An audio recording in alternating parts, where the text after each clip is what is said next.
Halo semua.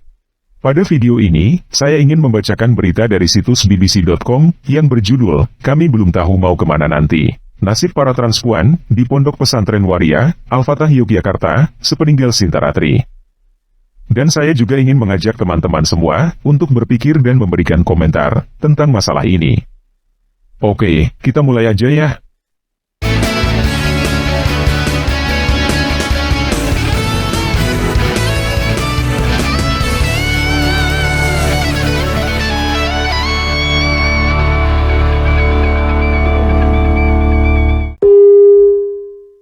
Beberapa transpuan mengenakan mukena saat sholat, sementara lainnya dengan sarung. Itu pilihan masing-masing, kata Rini Kaleng. Penulis, Silvano Hajid dan Trisha Husada, BBC News Indonesia, tanggal 3 April 2023. Sepeninggal aktivis sekaligus pemimpin Pondok Pesantren Al-Fatah di Yogyakarta, Sinta Ratri, komunitas transpuan di Yogyakarta terancam tak punya tempat untuk berkumpul dan belajar mengaji. Rini Kaleng berhenti sejenak di samping sebuah toko kain di Jalan Urip Sumoharjo, Yogyakarta. Baju terusan hitamnya yang sudah lusuh, dan wig sebahu yang dikenakannya sejak pagi, basah oleh keringat. Rini baru saja selesai mengamen. Keluar masuk deretan toko yang ada di area itu. Ia menghitung hasil kerjanya sore ini. Sekitar 20 ribuan. Tak banyak, tapi cukup untuk transport, kata transpuan berusia 53 tahun ini. Saban hari, mulai jam 9 pagi, hingga pukul 15 sore, toko-toko di jalanan ini menjadi tempat Rini mengais rejeki, berbekal pengeras suara yang ditenteng, dan suara seadanya. Kalau malam, kadang ngamen lagi di lesehan Jalan Solo atau Malioboro, kata transpuan yang mengaku telah mengamen sejak 2009 ini. Tapi pada Minggu, tanggal 26 bulan 3, Rini sengaja berhenti keliling di jam 14 siang. Mau mengaji di pondok, kata dia. Biarpun waria, saya juga ingin mengaji dan mendekatkan diri pada Tuhan. Pesantren Waria Al-Fatah mencari lokasi baru untuk belajar agama dengan tenang. Yang dimaksud Rini adalah Pondok Pesantren Waria Al-Fatah. Meski namanya pondok pesantren, tempat ini tak terdaftar secara resmi sebagai pesantren atau sekolah Islam di bawah Kementerian Agama. Di sini, sejak 2008, para santri transpuan mengikuti berbagai kegiatan keagamaan dan belajar beragam keterampilan, seperti menjahit, memijat, dan merias. Terletak di Kota Gede Yogyakarta, pondok pesantren ini sebelumnya dipimpin aktivis transgender, Sinta Ratri. Sinta meninggal dunia pada 1 Februari lalu karena serangan jantung. Senin sore masuk rumah sakit, Rabu pagi meninggal. Ujar Nur Ayu, 54 tahun, transpuan yang sehari-hari mendampingi Sinta Ratri dengan urusan pondok. Sejenak Nur terdiam. Baginya, sosok Sinta Ratri merupakan motor penggerak pondok yang selalu mengayomi para santri. Rini Kaleng, transpuan yang sehari-hari mengamen di Yogyakarta, mengatakan bahwa waria juga berhak untuk beribadah dengan nyaman.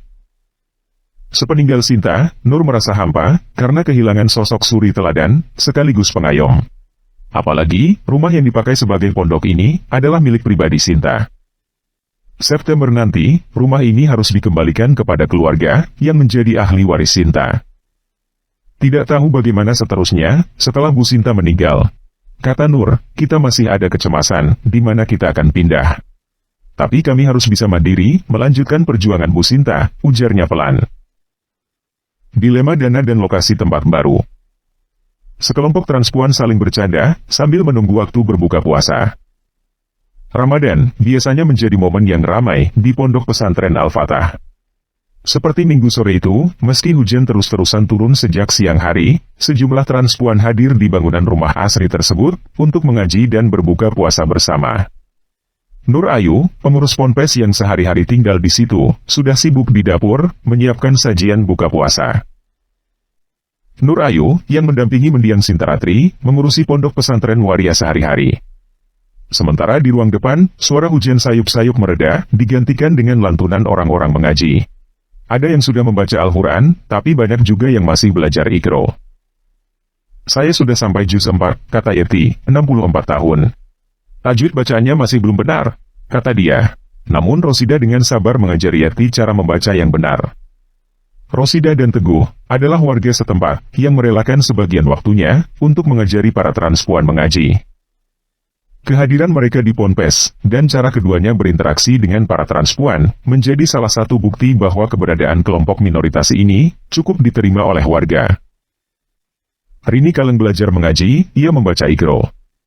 Ini menjadi salah satu alasan mengapa bayangan untuk pindah dari lokasi di kota gede menakutkan bagi sebagian transpuan. 7 tahun lalu, Ponpes ini pernah didatangi ormas yang memaksa mereka tutup. YS Al-Bukhari 56 tahun, masih ingat benar bagaimana kejadian ini telah membuat sejumlah transpuan takut untuk kembali ke pondok. Dimanapun kalian pindah akan kami kejar. Kecuali kalau sudah bertobat menjadi laki-laki. Kata YS menirukan ancaman anggota ormas kala itu.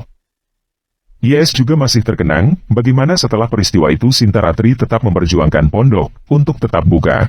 Dibantu dengan sejumlah kelompok nirlaba, hingga akhirnya mendapat jaminan keamanan dari polisi. Jika harus pindah ke tempat baru, YS tak yakin proses penerimaan dengan warga sekitar akan berjalan lancar. Setiap hari Minggu, para transpuan belajar mengaji di pondok pesantren. Hal lain yang juga menjadi beban pikiran para pengurus pondok adalah soal dana. Diakui YS, selama ini mereka tak pernah mengeluarkan uang sewa karena menempati rumah ketuanya sendiri. Tanpa Sinta, masa depan pondok seakan begitu gelap. Namun YS mengaku, senang masih bisa menghabiskan Ramadan tahun ini bersama-sama.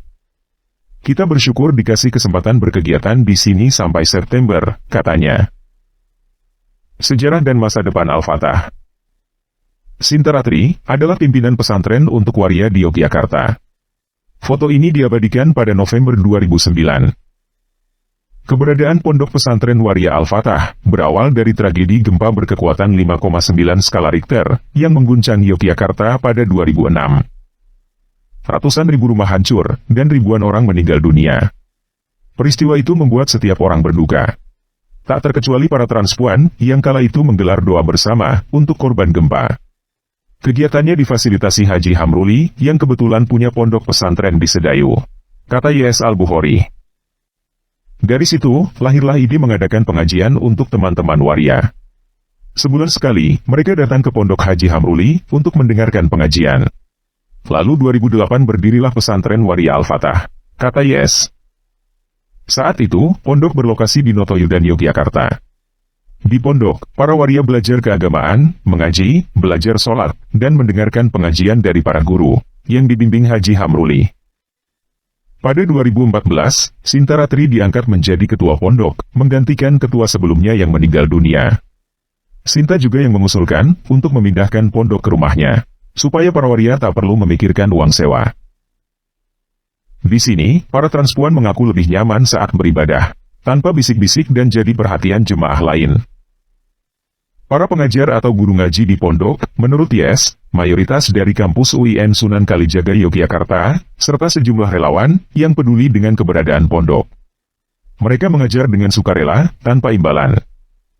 Sekarang, meski ada kecemasan tentang masa depan pondok, semua santri sepakat, pondok pesantren waria Al-Fatah harus tetap ada. Karena ini penting untuk mereka. Pondok menjadi ruang belajar yang nyaman dan aman bagi waria di Yogyakarta dan sekitarnya, kata YS. Dia sendiri pernah mengalami hal yang membuatnya tidak nyaman ketika harus salat Jumat di sebuah masjid. Saya malah jadi tontonan dan bisik-bisik dari jemaah lain. Ia mengingat. Kalau di sini kan semua transpuan. Jadi nyaman, kata Yerti.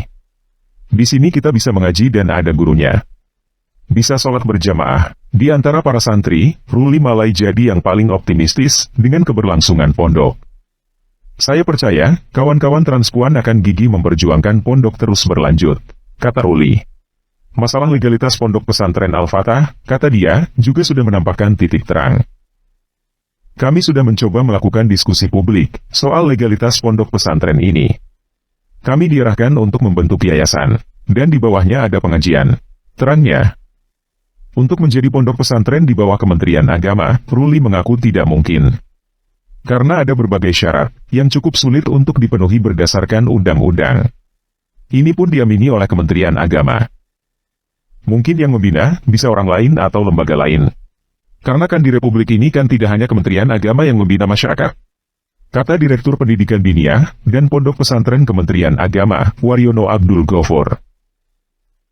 Akan lebih pas juga kalau bertanya ke masyarakat Yogyakarta ya. Kan, biasanya kalau secara sosial diterima, relatif ada dukungan. Pada akhirnya, lanjut Ruli lagi, kami bersyukur dengan apapun bentuk legalitas yang diberikan kepada kami. Azan Isya sayup-sayup terdengar di kota gede. Ruli dan santri lainnya bergegas mengambil wudhu untuk sholat berjamaah, dilanjutkan taraweh. Kebersamaan seperti inilah yang selalu mereka rindukan setiap Ramadan tiba, kata Nur Ayu.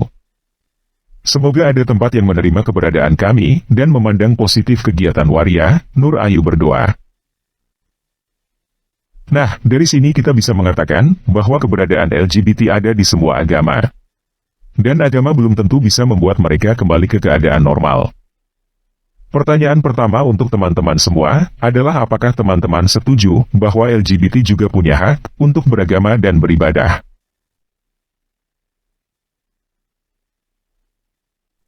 Pertanyaan kedua adalah bagaimana seharusnya kita bersikap terhadap mereka? Apakah kita harus membuang mereka? Atau kita harus menerima mereka? Apakah kita harus berusaha supaya mereka berubah? Atau kita harus menerima mereka apa adanya? Silakan tulis pendapat teman-teman di kolom komentar di bawah video ini ya. Sekalian bantu share video ini, khususnya kepada orang-orang yang mencibir gereja-gereja yang terbuka bagi kaum LGBT.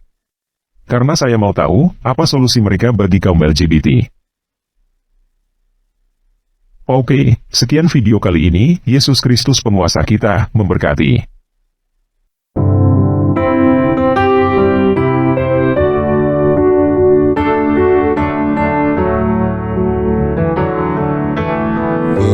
Perjalanan hidupku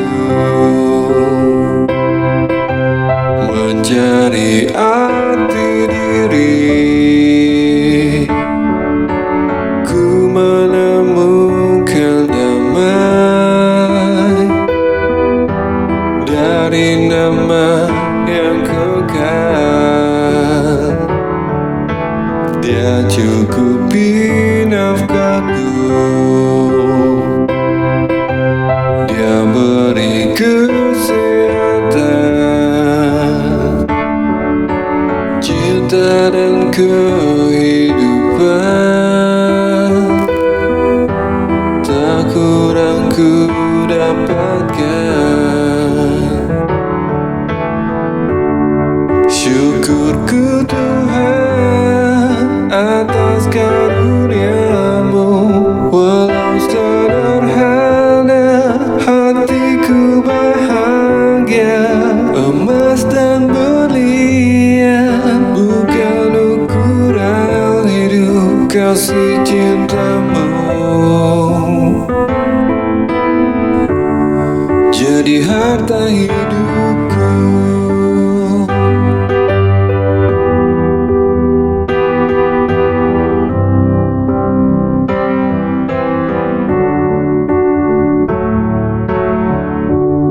Syukurku Tuhan atas karunia-Mu, walau sederhana hidupku bahagia. Emas dan berlian bukan ukuran hidup, tapi cinta-Mu, kasih-Mu. Syukurku Tuhan atas karunia-Mu, hidup sederhana hatiku bahagia. Emas dan berlian bukan ukuran hidup, kasih cinta Tuhan jadi harta hidupku.